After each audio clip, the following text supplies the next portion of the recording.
The night is heavy with low clouds and distant thunder. Searchlights sweep across the Norman sky. Then the sound begins. A deep mechanical rumble. Not artillery. Not naval guns. Engines. Hundreds of them. German radar stations along the Channel coast flicker with movement. Reports travel by field telephone through bunkers of reinforced concrete. Officers step outside into the cool air, scanning darkness broken only by flak bursts. Above them, the sky fills with black silhouettes. See, 47 transport aircraft flying low. Tight formation, relentless. Green lights flash inside the aircraft. Men stand, hooks unclip, static lines tighten. Over the hedgerows and flooded fields behind the Atlantic Wall, silk blossoms open in the dark.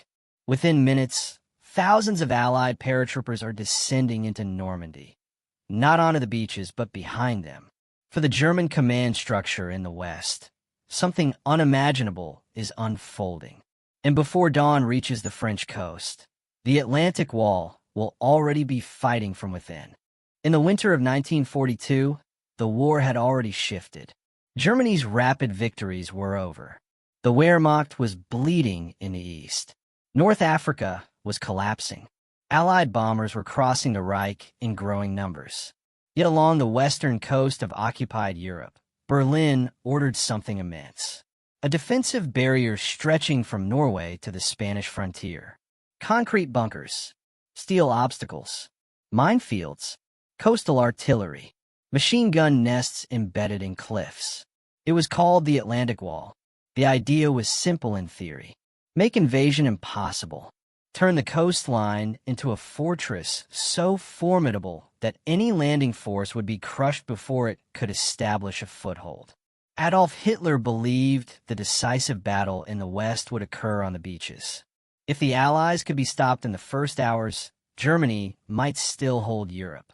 By late 1943, Field Marshal Erwin Rommel was assigned to inspect and strengthen these defenses. Fresh from North Africa, he understood Allied air superiority.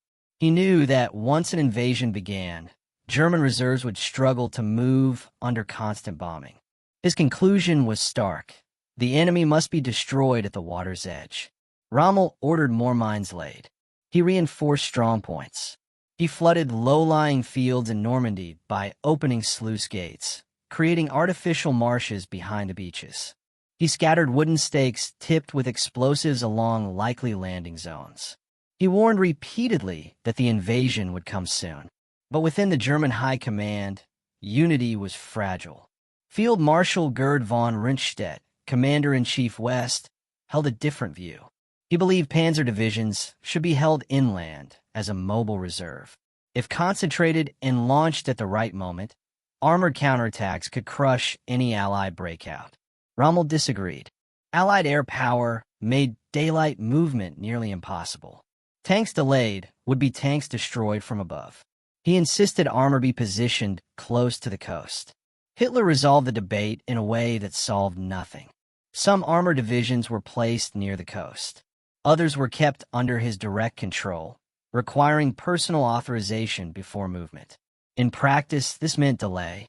Meanwhile, Allied deception operations intensified. Operation Fortitude, part of a broader strategic deception plan, convinced German intelligence that the main invasion would strike at the Pas-de-Calais, the narrowest point across the English Channel. Fake radio traffic, dummy landing craft, and a phantom 1st U.S. Army Group under General George Patton reinforced the illusion. German reconnaissance saw what it expected to see. As a result, significant German formations remained positioned opposite Calais, waiting for an assault that would never come. Normandy, by comparison, appeared less likely. Its beaches were wider. Tidal conditions were difficult. The port facilities were limited. From a purely geographic standpoint, Calais seemed logical. But Allied planners understood that logic was predictable. By early 1944, over 2 million Allied troops were in Britain. Thousands of ships assembled in harbors.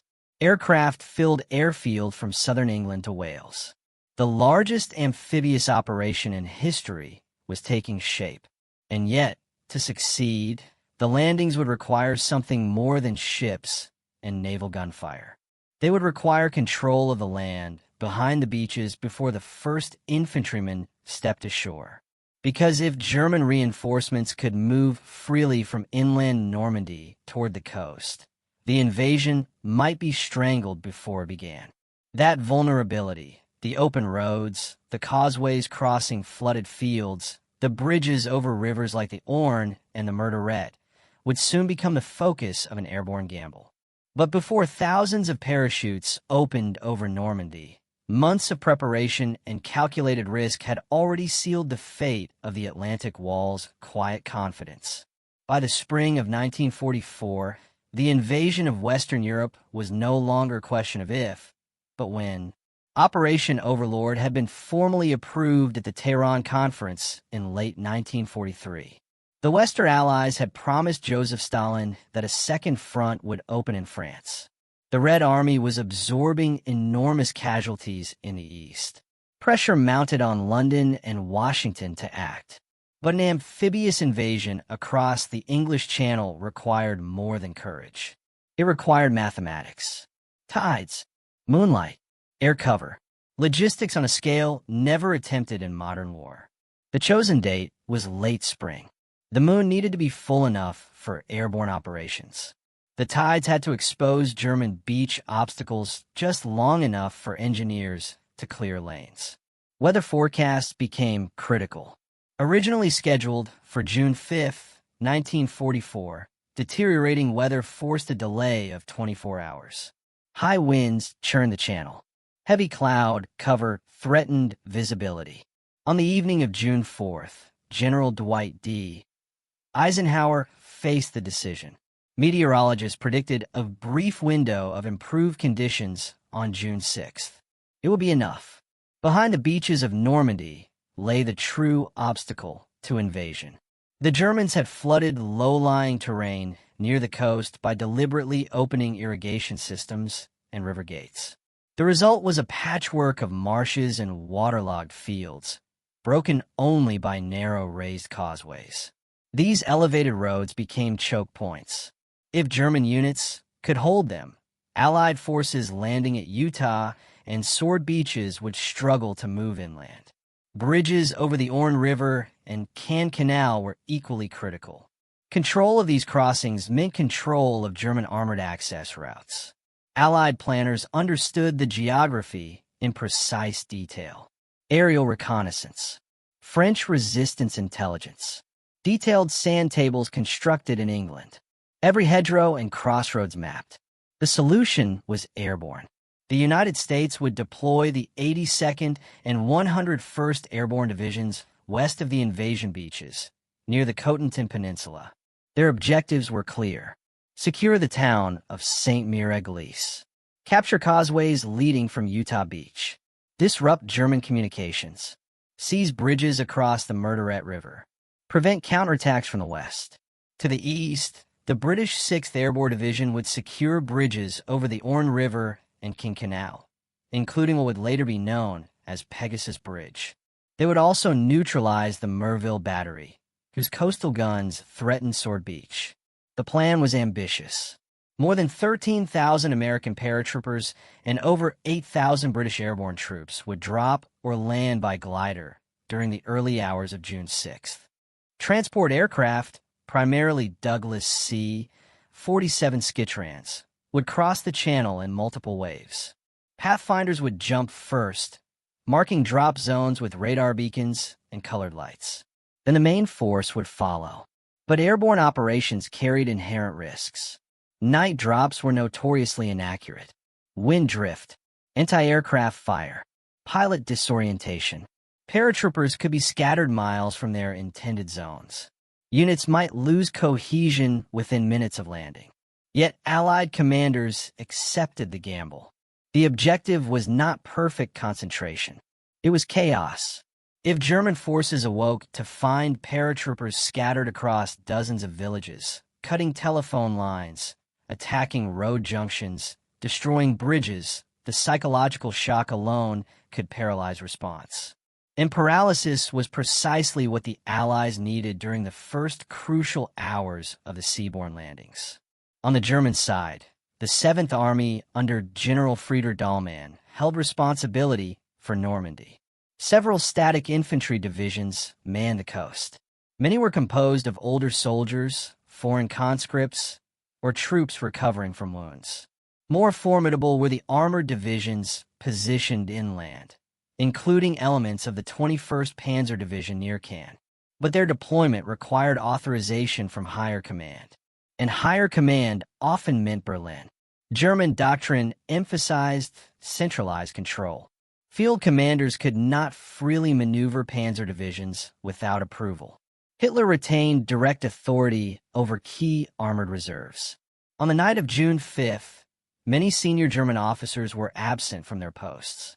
Field Marshal Rommel had returned to Germany for his wife's birthday.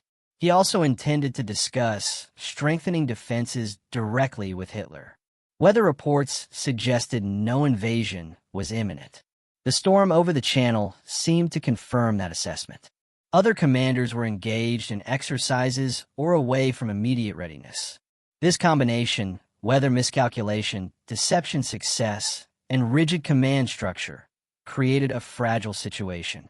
Just after midnight on June 6th, radar operators along the French coast began detecting unusual formations crossing the Channel.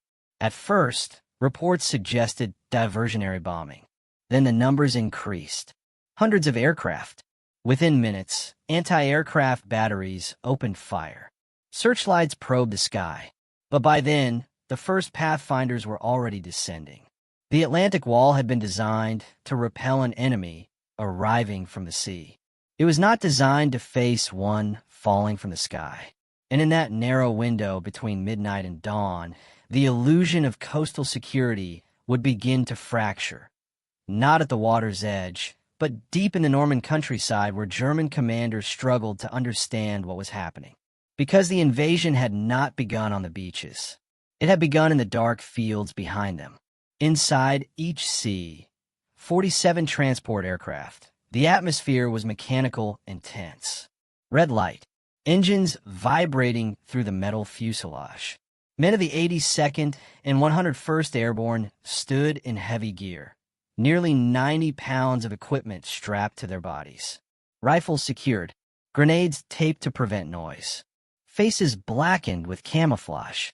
They had trained for this moment in England for months. Night jumps, force marches, sand table rehearsals. But nothing could simulate the real sky over Normandy. Anti-aircraft fire rose in thick bursts. Tracer rounds arced upward. Aircraft swerved to avoid collisions in darkness and cloud. Formations broke. Pilots flew lower than planned. Some too fast, some too slow. Green light. Paratroopers stepped into black air. Wind immediately tore formations apart. Some landed miles from designated drop zones. Others fell directly into flooded marshes created by German defensive flooding. Equipment dragged men underwater. Several drowned before firing a shot. But scattered did not mean defeated. Small groups formed in hedgerows. Officers gathered whoever they could find. Maps were checked by dim flashlight. Units reorganized by instinct rather than structure. The Airborne doctrine anticipated chaos. Its strength lay in initiative. Within the first hour, bridges were assaulted. Road signs were turned. Telephone wires cut.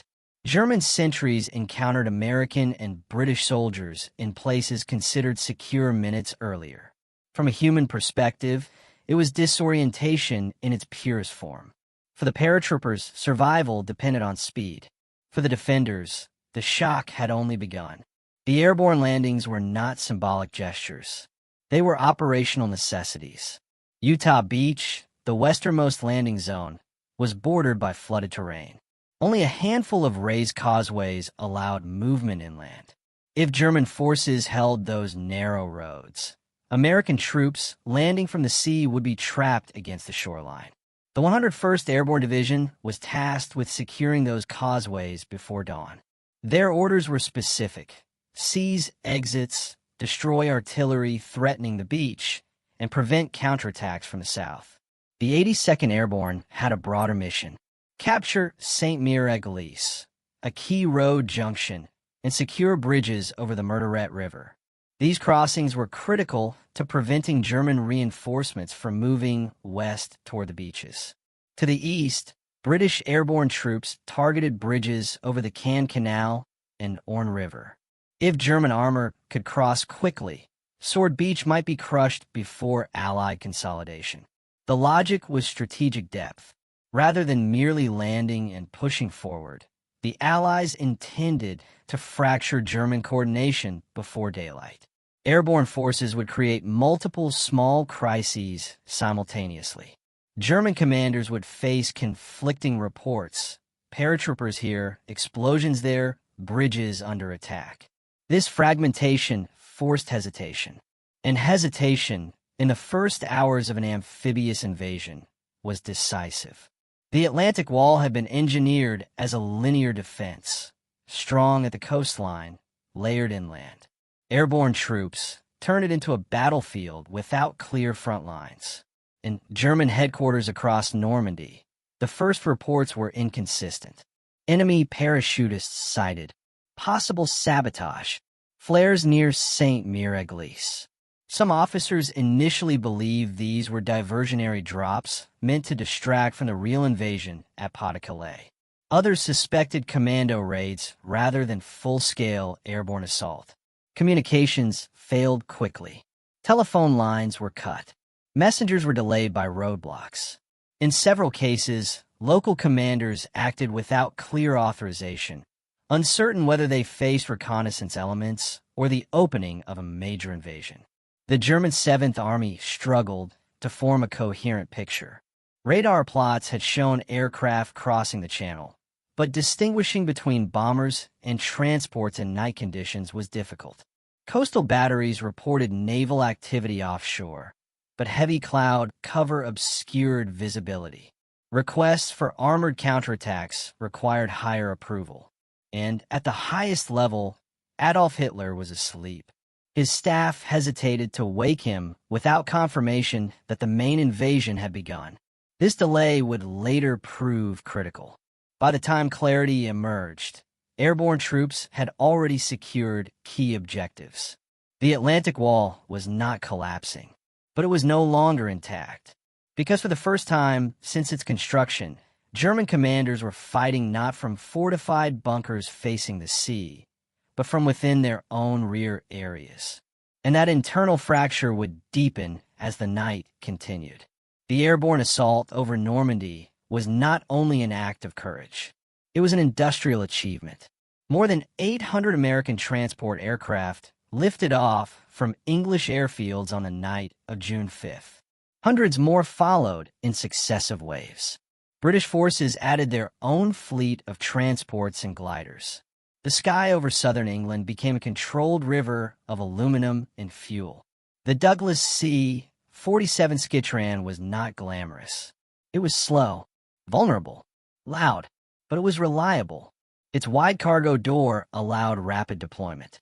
Static lines ensured parachutes deployed automatically once a soldier exited the aircraft. Pathfinders preceded the main formations. They carried Eureka radar beacons and Aldous lamps to mark drop zones. But heavy cloud covered disrupted visual cues. In some cases, Pathfinder signals were misplaced. In others, pilots missed them entirely. Navigation depended on dead reckoning and primitive radio aids. There were no modern satellite systems, no real-time battlefield tracking.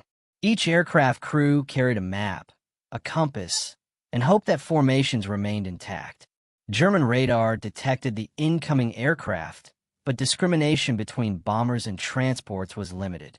Anti-aircraft batteries fired into darkness, guided by sound as much as sight. Gliders followed the parachute drops. Towed by transport aircraft, they carried heavier equipment: anti-tank guns, jeeps, engineering teams. Once released, they descended silently. Their landings were brutal. Many shattered on impact. Casualties were immediate. but they delivered capability. Airborne troops were not merely light infantry. They arrived with weapons capable of holding ground against armored threats, at least temporarily. Technology had enabled the descent, but leadership would determine whether the scattered force could function as an army. German defensive planning had long assumed that the invasion would reveal itself unmistakably. Massive naval bombardment, large-scale landings, concentrated assaults, airborne drops complicated that assumption. When reports reached higher command in the early hours of June 6th, they were contradictory. Some units reported heavy parachute activity. Others saw nothing unusual. Naval gunfire had begun along portions of the coast, but confirmation of the main landing area remained uncertain. Field Marshal Gerd von Rundstedt requested authority to deploy armored reserves. But key divisions, including the 12th SS Panzer Division and Panzerlehr, were under Hitler's personal control. Authorization required clarity. Clarity required time. Hitler had insisted that the main Allied blow would fall at Pas-de-Calais. Even as reports from Normandy accumulated, many senior officers believed the airborne drops might be a diversion preceding a larger assault elsewhere. Rommel, one of the strongest advocates for immediate coastal defense, was absent. Weather conditions had persuaded him that no invasion was imminent. He would not return to Normandy until later that day. This vacuum of decisive authority created paralysis. Local German units fought aggressively. Individual commanders responded quickly to nearby threats. But operational coherence, the synchronized movement of armor and reserves, lagged. In warfare, minutes can alter outcomes. On June 6th, those minutes stretched into hours. The Atlantic Wall was more than concrete. It was a symbol. It represented German confidence in engineering, preparation, and deterrence. Its design projected inevitability, that any enemy attempting invasion would face annihilation at the shoreline. Airborne landings subverted that narrative instantly. German soldiers stationed miles inland awoke to gunfire where no enemy was expected. Paratroopers appeared in farmyards. Bridges were seized. Road junctions contested. The battlefield had no defined edge. This created cognitive dislocation. Was this the main attack? A feint? An isolated raid? Uncertainty spreads faster than artillery. The psychological effect was compounded by darkness. Night fighting compresses perception. Rumors grow. Reports exaggerate numbers. A small force can appear vast. In reality, the airborne divisions were scattered and vulnerable in the first hours. But to defenders without a clear operational picture, it felt as if the invasion had materialized everywhere at once. The Atlantic Wall had been designed as a shield facing outward. Now the threat existed behind it. And as the first light of dawn approached, scattered engagements across Normandy began to converge into something undeniable. A coordinated assault that would soon collide with landings from the sea. The decisive phase was no longer theoretical. It was unfolding in real time. The first American pathfinders strike the ground near St. Miragelis. Wind pushes many far from their intended zones. Some land in trees. Others crash into flooded fields. German anti-aircraft fire intensifies as more aircraft cross overhead. Several transports burn and fall into the Norman countryside. But the drop continues. By 1 o'clock hours, hundreds of paratroopers are scattered across the Cotentin Peninsula. They are disoriented, units fragmented, radios lost in swamps. Officers searching for landmarks in darkness broken only by tracer fire. Yet small groups begin to move. Near St. Miragelis, a fire had broken out earlier in the evening, drawing townspeople and German troops into the square.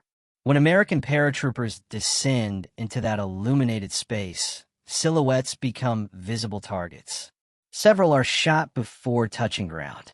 One becomes entangled on the church steeple, but others land beyond the square. Within hours, scattered elements of the 82nd Airborne begin engaging German defenders inside and around the town. Fighting erupts in streets not built for armored maneuver, but now echoing with rifle and machine gun fire. St. Mire-Église becomes one of the first towns liberated on D-Day.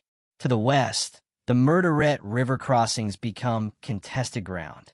The 82nd Airborne's objective is clear: prevent German reinforcements from crossing east toward Utah Beach. However, the drop dispersion complicates everything. Entire companies are missing. Some paratroopers gather under unfamiliar officers. Improvised commands form around whoever can read a map and issue direction. At causeways leading inland from Utah Beach, elements of the 101st Airborne move toward pre-assigned objectives. German flooding has narrowed access routes. If these elevated roads remain in German hands, amphibious forces landing at dawn will face a bottleneck under fire. Around 2 o'clock hours, American paratroopers attack German strongpoints guarding these causeways. Fighting is close and chaotic. Hand grenades clear trenches. Machine gun nests are flanked through hedgerows. The darkness favors aggression. German defenders are uncertain how many attackers they face. Reports flow upward describing large airborne forces landing across wide sectors. In reality, many American units are still attempting to assemble. Further east, another drama unfolds. At approximately 0:20 hours, British glider troops of the 6th Airborne Division approach their objective, bridges over the Caen Canal and Orne River. Unlike parachute drops, glider landings demand precision. Pilots release their gliders at low altitude. Within minutes, wooden and canvas aircraft crash land within yards of the canal bridge. The surprise is near total. British troops rush forward. German sentries are overwhelmed. Charges are disarmed. The bridge is secured intact within minutes. This action prevents German armored units from using the crossing to strike the eastern flank of the invasion beaches. Simultaneously, other British airborne units advance toward the Merville Battery. Intelligence suggests heavy coastal guns capable of striking Sword Beach. The assault is costly. Many British paratroopers land off target. Numbers are lower than planned, but they attack regardless. After intense close-quarters fighting, the battery is neutralized, though its guns are not the heavy caliber originally feared. Across Normandy, the pattern repeats. Scattered Allied forces converge on key points. German commanders attempt to interpret the scale of the threat. Some believe the main invasion must be imminent. Others still suspect diversion. Requests to mobilize armored reserves continue moving up the chain of command, but definitive authorization remains delayed. By 3:30 hours, the airborne battle has transformed from isolated encounters into sustained engagement across multiple sectors. Bridges are held, causeways contested, road junctions seized. The Atlantic Wall's inland network is no longer secure. And in the east, the horizon begins to lighten, revealing a coastline about to experience the second phase of the assault. As the first hints of dawn streak the Normandy sky, scattered paratroopers begin consolidating positions. St. Mire-Église, still smoky from burning buildings, serves as a rally point. Small groups of American soldiers, previously separated by miles, converge in alleyways and churchyards. Officers issue rapid orders: hold the town, secure the main roads, establish communication with other units. At the Murderette causeways, the 101st Airborne has fought ferocious close-quarters battles. Flooded fields trap both attackers and defenders. A few paratroopers use inflatable boats to cross canals and flank entrenched German positions. By 5 o'clock hours, some causeways are partially secured, forcing German infantry to withdraw towards secondary defensive lines. Further east, British glider troops secure Pegasus Bridge intact.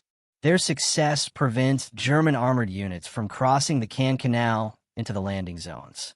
The 6th Airborne Division moves quickly to reinforce the area, establishing defensive perimeters while facing sporadic counterattacks. German armored units remain largely immobilized. Authorization delays from higher command prevent decisive action.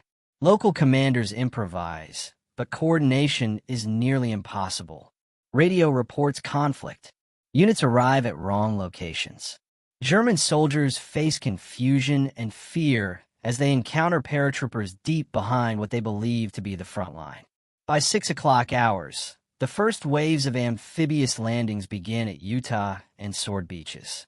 Coastal artillery is suppressed by naval bombardments, but inland progress depends on the airborne operations. Where paratroopers control the causeways and bridges, the beach landings meet less organized resistance. Where they are absent, German defenders regroup and push back. The psychological impact on the German command becomes apparent.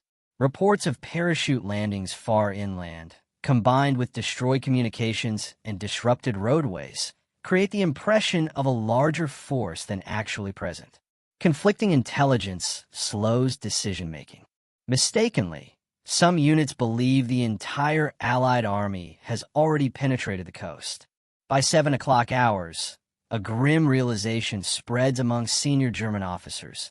The Atlantic Wall has been breached not just at the beaches, but behind their lines. Paratroopers occupy critical positions. Causeways are contested. Bridges are in Allied hands. Command and control are fractured. This is the moment the balance shifts. The defensive illusion collapses. The German plan to contain an invasion at the shoreline fails before full daylight. Reinforcements will be delayed. The stage is set for the full Allied amphibious assault to succeed, in part because the airborne divisions have already turned the interior of Normandy into a battlefield. The first phase of D-Day's decisive action is complete, but the battle is far from over. The Atlantic Wall, long thought impregnable, is now fighting a war within itself. As the morning light strengthens over the Normandy countryside, the first tangible results of the airborne operation become clear.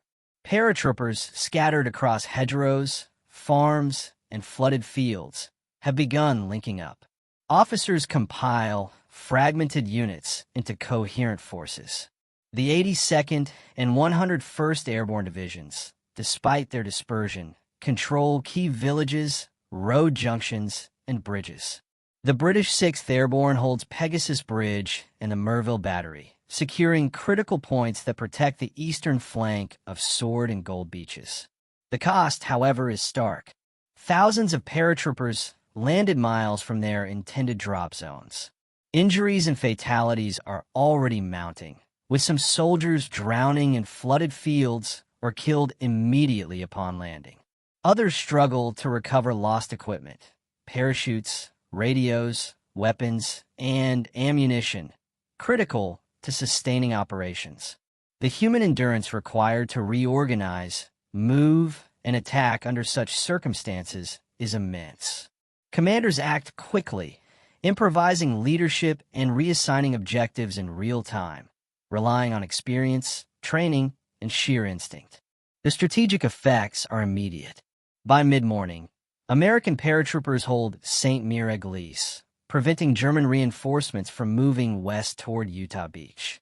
Causeways from the beaches inland are partially secured, allowing troops landing from the sea to move off the sand and engage inland positions. Where airborne units cannot establish control, German defenders reorganize, but movement is slow. The flooded terrain, combined with hedgerows and destroyed roads, channels their response, creating isolated pockets of resistance rather than a continuous front.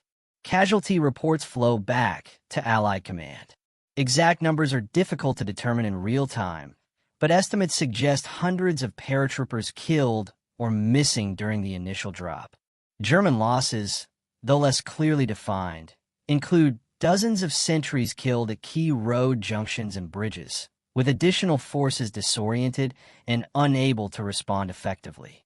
The psychological impact on German troops is significant. Hearing gunfire across the countryside, seeing towns occupied by seemingly scattered units, and facing attacks from unexpected directions undermines confidence and delays cohesive counterattacks. The amphibious landings along Utah and Sword beaches begin in tandem with airborne objectives. Thanks to paratroopers' early control of bridges and causeways, beach landings face less organized resistance. Naval gunfire softens coastal fortifications, but inland mobility depends entirely on airborne success. Where the Americans and British hold their objectives, armored and infantry units from the landing beaches can push inland more effectively, linking seaborne forces with airborne positions. The initial chaos among German units reduces their ability to mount counterattacks, directly shaping the success of the first wave of the invasion. German command faces an unprecedented situation. Reports from scattered units indicate that Allied forces are deep behind the Atlantic Wall. Some local commanders attempt to mobilize armored divisions to strike airborne positions, but higher-level authorization is delayed. The 21st Panzer Division, stationed near Cannes, receives conflicting orders. Communication breakdowns and disjointed reporting result in piecemeal counterattacks rather than coordinated action. By the time some armored units reach the vicinity of captured bridges or causeways, paratroopers have already fortified positions or moved to engage them. Airborne troops, while small in number relative to the full scale of the invasion, demonstrate the principle of initiative. They disrupt communications, seize critical infrastructure, and force German units to divide attention across multiple fronts. Even scattered groups, sometimes only a few dozen men, can delay entire regiments of German forces. The Atlantic Wall's supposed impregnability is revealed not as a single point of failure, but as multiple vulnerabilities exposed simultaneously. The early hours of D-Day prove that airborne operations, despite high casualties and extreme risk, have fundamentally altered the battlefield. By controlling key nodes behind the coast, paratroopers enable the amphibious landings to proceed with fewer obstacles than planners feared. The combination of surprise, speed, and psychological dislocation among German defenders ensures that the invasion will not meet the linear resistance the Atlantic Wall was designed to provide. By mid-morning on June 6th, German commanders in Normandy confront an uncomfortable truth. Their defensive network has been compromised from within. Reports from forward units indicate that towns such as Saint-Mère-Église are already in Allied hands. Bridges over the Murderette River and the Cannes Canal are captured or heavily contested. Road junctions are controlled by paratroopers. The initial concept of the Atlantic Wall, a linear, layered defense with secure rear areas, is effectively shattered. Field Marshal Erwin Rommel, absent for the early hours due to personal reasons and recent travel to Germany, is informed of the airborne landings. He immediately recognizes the gravity of the situation. Airborne troops behind the lines threaten to disrupt reinforcements and supply lines essential for any coastal counterattack. Rommel's earlier warnings about keeping armored divisions close to the coast now appear prescient. Meanwhile, General Friedrich Dahlmann, commander of the 7th Army, faces a fragmented force. Communication lines are down. Reports are contradictory. Units are fighting independently without central coordination. Requests to mobilize panzer reserves toward paratrooper positions are delayed due to the rigid command hierarchy. The German chain of command, dependent on authorization from Hitler or higher headquarters, proves a liability. Critical minutes and hours are lost in bureaucratic hesitation. In the east, British airborne troops secure key crossings at Pegasus Bridge and the Merville Battery. Their actions prevent German armor from moving against the eastern flank of Sword and Gold beaches. The strategic foresight in targeting these points ensures that the amphibious landings meet only sporadic organized resistance in their initial stages. Small units of German infantry attempt to regroup and counterattack, but without coordinated armor and with disrupted communications, their efforts are piecemeal and largely ineffective. Casualty reports confirm the heavy human toll of the airborne operations. Paratroopers suffered hundreds of fatalities during landings, drowned in flooded fields, felled by enemy fire, or injured in crashes. German losses are harder to quantify, but scattered units engaged across multiple sectors are destabilized. Beyond numbers, the psychological impact on German troops is profound. They confront the reality that the Atlantic Wall is no longer an impenetrable shield, but a fragile network of defenses vulnerable to attacks from multiple directions. The cumulative effect is strategic paralysis. German units that might have reinforced coastal defenses are immobilized, either by hesitation or miscommunication. Local commanders act independently, often making decisions without awareness of neighboring units' positions. German morale, already strained by continuous Allied bombing and the prospect of a long war, begins to fracture. For the Allies, the airborne operation achieves its intended objectives. Bridges are seized or secured. Causeways leading inland from Utah Beach are under partial control. Key towns are held. German reinforcements are delayed and dispersed. By mid-morning, the seaborne landings gain momentum, unimpeded by the organized coastal resistance that planners feared. Historians note that this phase of D-Day demonstrates the decisive role of airborne forces in modern warfare.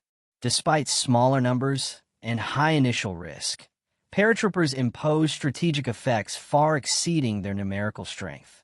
The successful disruption of German command and control underscores a key principle. In complex operations, speed, initiative, and the psychological element can be as decisive as firepower or fortifications. By noon, the Atlantic Wall exists only in form. Its function has been fractured. Its inland defense is compromised. The myth of an impregnable coastal fortress has been shattered, not by overwhelming force at the beaches, but by a handful of soldiers descending from the sky and turning the interior of Normandy into a battlefield of confusion, fear, and opportunity. The sky over Normandy in the hours after June 6, 1944, holds a quiet, almost deceptive calm. Paratroopers regroup. Smoke drifts from burning villages. Roads once orderly are now scarred by combat. For a few moments, the human cost and the enormity of the operation settle into stillness. The airborne landings behind the Atlantic Wall revealed the fragility of even the most formidable defenses when faced with surprise, initiative, and audacity. Concrete bunkers, steel obstacles, and flooded fields could not prevent the intrusion of thousands of soldiers from above. The Atlantic Wall had been designed to repel invasions from the sea, yet it had never been tested against threats emerging from its own rear. In a broader sense, the events of D-Day demonstrate how modern warfare had evolved. Victory no longer depended solely on numbers or fortifications. Strategy, timing, and psychological pressure could turn the tide before the first beachhead was secured. The chaos sown by airborne forces created opportunities that larger forces could exploit, proving that initiative and courage often outweigh rigid doctrine. For Germany, the airborne landings were a shock that reshaped defensive thinking. Commanders were forced to confront a reality where terrain, fortifications, and even overwhelming firepower could be rendered irrelevant if the enemy struck unpredictably. The myth of invincibility crumbled. For history, for warfare, and for humanity, this moment remains emblematic. The courage of soldiers willing to leap into darkness, the precision of planners orchestrating complex operations across air and land, and the vulnerability of those who assume that strength alone guarantees security. The Atlantic Wall, once a symbol of German confidence, became a stage where strategy, chaos, and human determination converged, a testament to the transformative power of airborne warfare. And as the light of morning spread across Normandy, it illuminated not just the fields and towns, but a new chapter in the story of war, where the sky itself became a weapon, and the unexpected could determine the fate of nations.